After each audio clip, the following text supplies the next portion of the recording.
বর্তমান সময়ে কিন্তু আমরা যদি কেউ চাই যে 50 তলা 60 তলা বিল্ডিং করতে চাই, এটা কিন্তু সম্ভব। আমরা পারমিশন দিচ্ছি এবং আমি এসে বিভিন্ন ফোরামে আমি বলেছি যে আমি 100 তলা বিল্ডিং অনুমতি দিতে চাই।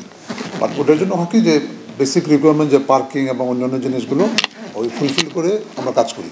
বর্তমান সময়ে কিন্তু ঢাকা শহরে কিন্তু 6 তলা বেসমেন্ট আছে এবং এটা যদি কেউ 10 তলাও করতে চায় আমরা তো পারমিশন দিই পার্কিংয়ের জন্য। শুধু তাই না, এবং উপরে যেসব ফেসিলিটি নিয়ে করা উচিত এটা কিন্তু ওপেন। বাট নর্মালি হয় কি প্রত্যেকে বাংলাদেশে আমি যেটা মনে করি যে এটা করতেছে না হলেও এই জন্য যখনই একটা ডেভেলপার বলেন তো ব্যক্তিগত পর্যায়ে বলেন ওটা কস্টিং একটু বেড়ে যায়। আর যত উপরে যাবেন আপনার যে আর্থকোয়েকের জিনিসটা দেখতে হবে, এই কস্টিং যখন বেশি দেখে তখন সে বলে ঠিক আছে আমি 10 তলা করে শেষ করে দিই।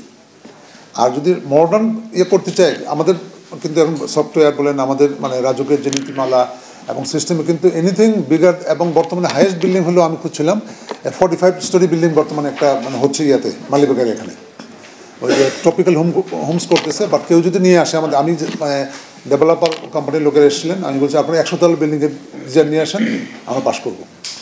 এইটা হলো একটা বিষয়। আর যেটা বললেন যে মালয়েশিয়ার কোম্পানি যেটা আসছিলো এটা হলো এই কোম্পানিটা কেন পারে না এখানে 18 সালে তারা এগ্রিমেন্ট করেছিল। তারা আসলে একটা দেউলিয়া কোম্পানি বেসিক্যালি কন্ট্যাক্ট করার পরে দেখা গেছে যে তাদের অ্যাকাউন্টে $10,000 নাই। তো আমরা রাজুকের পক্ষে তখন তো বলা হয়েছিল যে আপনি অ্যাটলিস্ট $1 মিলিয়ন আপনার অ্যাকাউন্টে বাংলায় রাখেন, কাজ শুরু করেন। ওই জিনিস